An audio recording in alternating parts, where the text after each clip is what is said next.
Welcome to my channel all about civil engineering. आज हम SSC JE exam के जो सर्वेइंग का चैप्टर है फंडामेंटल्स ऑफ सर्वेइंग वो डिस्कस करेंगे। तो लेट्स स्टार्ट इट। पहला क्वेश्चन है the curvature of the earth surface is taken into account if the extent of survey is more than. Answer option है 100 किलोमीटर स्क्वायर, सेकेंड ऑप्शन है 160 kilometre square, third option है 500 kilometre square and fourth option है 260 kilometre square. सो जो right answer है वो है option B 160 kilometre square, क्योंकि इसका रीज़न मैं बता रही हूँ जो है कि for surveying up to 195.5 km square in an area, plain surveying do not result in much discrepancy. Above this limit, the curvature of the earth's surface should be taken in account. Since our option do not consist this value, so the option B is selected. So जो है 160 km square.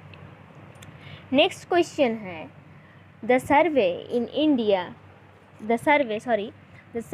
in which the curvature of the earth is taken into account is called geodetic survey, क्योंकि वो हम पढ़ चुके हैं कि geodetic सर्वे कौन सा है और प्लेन सर्वे कौन सा है।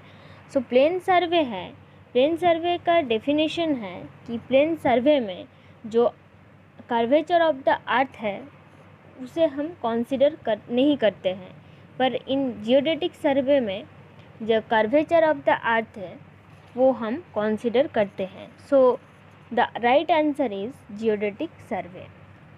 नेक्स्ट क्वेश्चन है जो which of the following scale is the smallest one.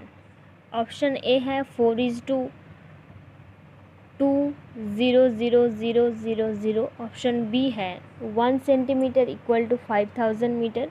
Option C है 1 centimetre equal to 50 metre and option D है RF equal to 1/50,000।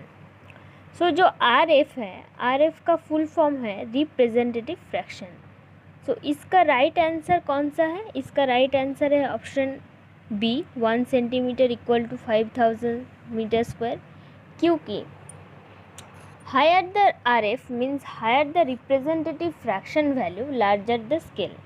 So as जो एग्जाम्पल एक देती हूँ मैं, जो 1/1000 scale is larger scale than 1/10,000 scale, because जो scale है, स्केल इक्वल टू हम जानते हैं कि map distance by ground distance होता है। So there are other types of scale also जो इंजीनियरिंग स्केल है। सो वो स्केल में जो एग्जाम्पल दे दे जो 1 सेंटीमीटर इक्वल टू 10 मीटर, और जो ग्राफिकल स्केल है it is a graphical scale का जो डेफिनेशन मैं बता रही हूँ, it is a line drawn on the map so that its distance on the map corresponds to a convenient unit length on the ground. So इसका जो right answer है 1 centimetre equal to 5000 metre. Next question है when the curvature of the earth is taken into account, the surveying is called। मैं पहले ही बता चुकी हूँ जो curvature of the earth geodetic survey में कंसीडर कर दिया जाता है, पर ये प्लेन सर्वे में नहीं कर सकते हम। So the right answer is geodetic survey. जो फिफ्थ क्वेश्चन है 2013 साल का, 2013 साल के पहले जो मैं फोर्थ क्वेश्चन बोल रही हूँ वो 2012 में आ चुका है, 2009 में आ चुका है एंड इसके बाद में जो 2013 का क्वेश्चन है, 2013 साल का जो क्वेश्चन फिफ्थ क्वेश्चन जो है the main principle of field survey is to work from whole to part.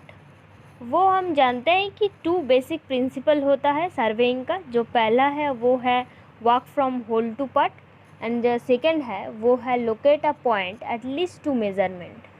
सो इसका जो राइट आंसर है वो है होल टू पार्ट।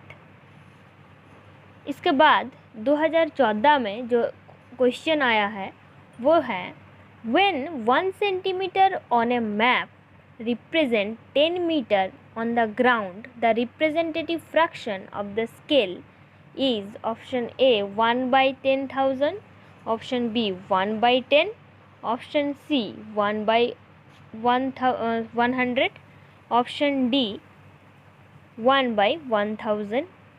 सो जो राइट आंसर है वो है ऑप्शन डी 1 by 1000। कैसे हो रहा है वो मैं बता दे रही हूँ। जो 1 सेंटीमीटर इक्वल टू, हम क्या जानते हैं, 1 सेंटीमीटर क्वेश्चन में मेंशन है कि मैप रिप्रेजेंट करता है 10 मीटर को। सो 1 सेंटीमीटर इक्वल टू 10 मीटर और 1 सेंटीमीटर इक्वल टू 1000 सेंटीमीटर। और 10 मीटर को हम सेंटीमीटर में कन्वर्ट कर दे रहे हैं। रिप्रेजेंटेटिव फ्रैक्शन में क्या होता है, रिप्रेजेंटेटिव फ्रैक्शन में जो रहता है drawing size by actual size. तो ड्राइंग साइज 1 में कंसीडर करती हूँ और मेंशन है वो क्वेश्चन पे, और एक्चुअल साइज क्या निकला है कैलकुलेट करके 1000। So the answer is 1 by 1000। Next question है the main principle of field surveying is to work from whole to part. ये बहुत ही इम्पॉर्टेंट क्वेश्चन है जो 2009 में, 2012 में, 2013 में और 2014 में बार बार रिपीट हो रहा है। सो ये जो क्वेश्चन है, जो question main principle of field surveying is to work from whole to part, ये बहुत ही इम्पॉर्टेंट क्वेश्चन है। ये मार्क करके रखिए, जो बहुत ही इम्पॉर्टेंट क्वेश्चन है। 2009 साल में, 12 साल में, 14 साल में, 13 साल में बार बार ये रिपीट हो रहा है और 14 साल में भी फिर एक बार रिपीट हो रहा है कि the fundamental principle of surveying is to work from whole to part. So it's a very important question.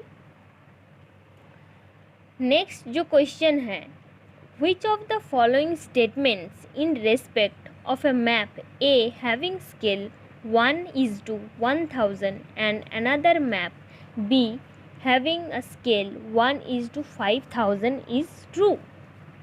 Option A है map A is a large scale map compared to map B.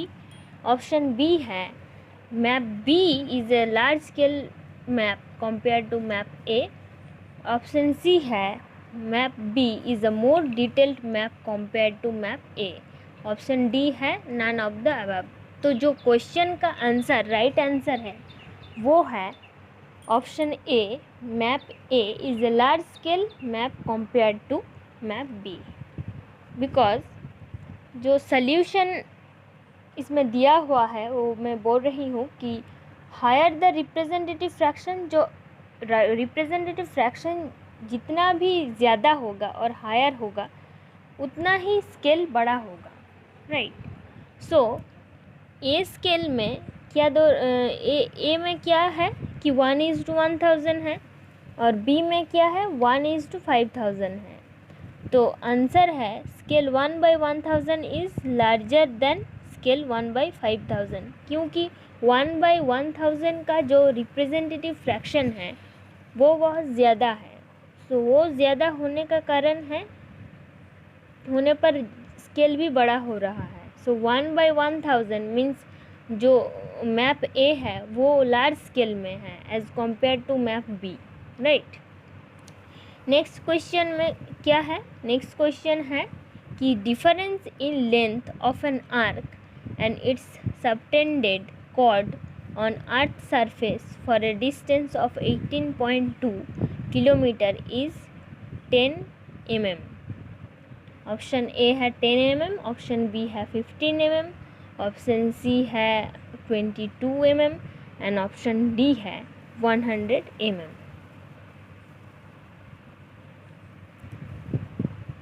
So answer है option A 10 mm, क्योंकि arc जो picture में दिख रहे हैं आपको, arc A C will be projected as chord A dot C dot represented by the dotted line and if a arc AB equal to 18.5 kilometer, then chord A dash B dash will be 1.52 centimeter shorter than arc AB, right?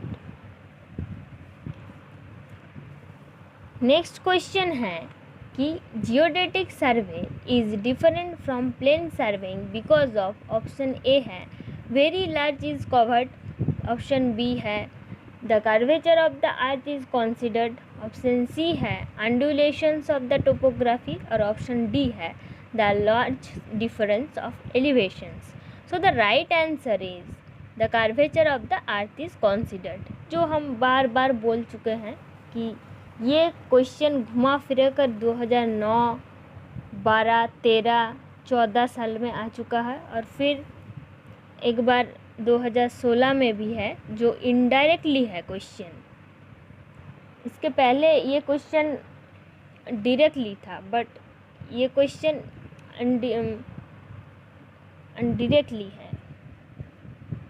सो जैसा भी हो, अब इसके बाद जो question है वो है स्केल रिप्रेजेंटिंग आइदर 3 यूनिट्स और only 1 units and its fraction up to second place of decimal point. इसको बोलते हैं डायगोनल स्केल, ठीक है। तो डायगोनल स्केल क्या होता है कि डायगोनल स्केल में, on diagonal scale it is possible to measure the 3 dimension. Diagonal scale में पॉसिबल होता है कि जो 3 डायमेंशन मेज़र करना पॉसिबल होता है, जो होता है मीटर में, सेंटीमीटर में, डेसीमीटर में, right. So the right answer is diagonal scale. इसके बाद 2016 में जो क्वेश्चन आया है इसे सीजेई में, वो है if the smallest division of a vernier is longer than the smallest division of its primary scale, the vernier is known as retrograde vernier. Retrograde vernier scale जो आंसर है वो कैसे है, जो डायरेक्ट वर्नियर है, रेट्रोग्रेड वर्नियर, इसका difference समझिए पहले। तो जो डायरेक्ट वर्नियर है वो क्या होता है ना, direct vernier has division which are slightly shorter than those of the main scale, जो मेन स्केल से थोड़ा बहुत शॉर्ट होता है। पर in retrograde vernier has divisions which are slightly longer than those of the main scale। ये direct vernier में क्या होता है, जो मेन स्केल से छोटा होता है, स्लाइटली शॉर्टर होता है। पर रेट्रोग्रेड वर्नियर में क्या होता है, जो मेन स्केल से जो थोड़ा बहुत लॉन्गर है, बस स्लाइटली लॉन्गर है। और डायरेक्ट वर्नियर स्केल में क्या होता है, reading increases in a direction to that of the main scale, right. And in retrograde vernier क्या होता है ना, रेट्रोग्रेड वर्नियर में reading increases in a direction opposite to the main scale, opposite to the main scale के। Direct vernier में क्या होता है, जो रीडिंग है वो मेन स्केल के डायरेक्शन में है, और जो रेट्रोग्रेड वर्नियर में क्या होता है, जो मेन स्केल डायरेक्शन से अपोजिट डायरेक्शन में है। सो इधर जो क्वेश्चन था वो क्या था कि if the smallest division of a vernier is longer, तो डिफरेंस में मैं बोल चुकी हूँ कि लॉन्गर कौन साइड में होता है, वर्नियर में, मतलब वर्नियर मीन्स रेट्रोग्रेड वर्नियर में होता है, जो लॉन्गर होता है मेन स्केल से, और शॉर्टर कौन सा स्केल में होता है, डायरेक्ट वर्नियर स्केल में होता है, राइट। और कॉन्सेप्ट के लिए मैं बोल रही हूँ कि for both the vernier least count कैसे हम कैलकुलेट करते हैं, least count equal to S by N. So what is S और what is N? So S is the value of smallest division and N is the number of division, and the least count of the vernier is equal to the difference in length of one division of the main scale and one division of the vernier scale। इसके बाद जो question है वो है hydrographic survey deals with the mapping of large water bodies. जो hydrographic जो word है उसके नाम के अनुसार ही हम समझ रहे हैं कि जो आंसर होगा वो क्या हुआ। ऑप्शन है जो ऑप्शन ए में है और लार्ज वाटर बॉडीज़, बी में है कैनाल सिस्टम, सी में है कलर मूवमेंट, और डी में है none of this. So the answer right answer is large water bodies, क्योंकि हाइड्रोलॉजिकल सर्वे में this types of survey deals with water bodies like streams, lakes etcetera. और 2016 की जो क्वेश्चन है इसके बाद में क्वेश्चन जो है, the type of surveying in which the curvature of the earth is taken into account is called geodetic surveying. ये बहुत ही इम्पॉर्टेंट है, जो 2009 साल में, 13 साल में, 12 साल में, 13 साल में, 14 साल में, 16 साल में बार बार रिपीट हो रहा है। सो ये क्वेश्चन बहुत ही इम्पॉर्टेंट है। इसके बाद जो है, the main principle of surveying is to work from whole to the part. Option A. Option B है from part to the whole, and option C है from higher level to the lower level, and option D है from lower level to the higher level. So the right answer is from whole to the part, क्योंकि मैं पहले ही बोल चुकी हूँ कि दो प्रिंसिपल होता है सर्वेइंग की। जो पहला है वो है whole, work from whole to part, and the second है locate a point by at least 2 measurement. सो ये क्वेश्चन भी बहुत ही इम्पॉर्टेंट है, क्योंकि 2016 साल के पहले भी ये आ चुका है, 2013 साल में आया है, 2014 साल में आया है, बार बार रिपीट हो रहा है। तो ये दोनों ही क्वेश्चन बहुत ही इम्पॉर्टेंट है। इसके बाद जो क्वेश्चन है वो है, in case of a direct vernier scale, option A है graduations increases in opposite direction, in which graduations of the main scale increase.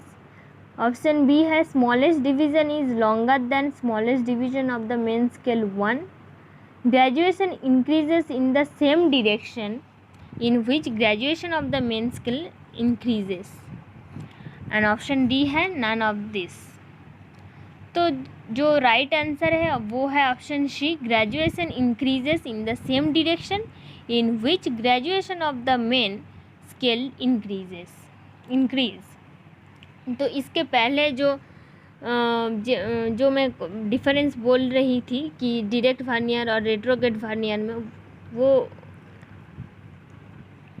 उस क्वेश्चन में मैं जो बोल रही थी कि मेन इसका जो रीडिंग है डायरेक्ट वर्नियर में वो कैसा होता है कि मेन स्केल के डायरेक्शन में ही जाता है और इंक्रीज़ होता है। बट रेट्रोग्रेड वर्नियर में क्या होता है कि ऑपोजिट मेन स्केल जिधर है उनके ऑपोजिट साइड से ये रेट्रोग्रेड वर्नियर कैलकुलेट मैंने रीडिंग इंक्रीजेस होता है। So the right answer is graduation increase. Graduation जितना बढ़ेगा उतना ही क्या बढ़ेगा ना, मेन स्केल का वैल्यू बढ़ेगा, right. So thank you, subscribe my channel all about civil engineering for more videos.